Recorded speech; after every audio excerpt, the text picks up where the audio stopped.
All right, as we continue our last day celebrating all forms of writing, please welcome our next student presenter to the stage. Let's hear it for junior Becky Naughton.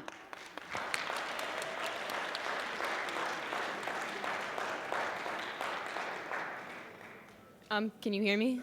Okay. I'm not really one for public speaking, so just bear with me. Cooped up in a diamond cage, a little brown bird sang. She stared between the crystal bars and felt in her heart a pang. The sun shone down as pure as love, the sky was bright and blue. The yellow flowers danced and waved, spring was warm and new. The rolling hills were soft with grass, but she in her prison stayed. She was told to heed the warnings and was supposed to be afraid.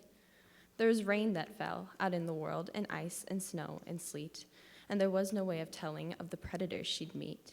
It was not pretty every day, the world was always wrong.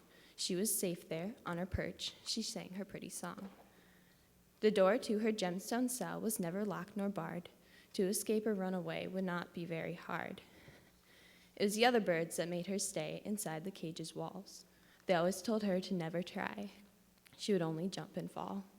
Her prison was very pretty. She was safe and warm and fed, but her freedom waited outside, only a little ways ahead. The light was set in daytime's spell, but time kept running on. Before the night set down her cloak, she vowed she would be gone.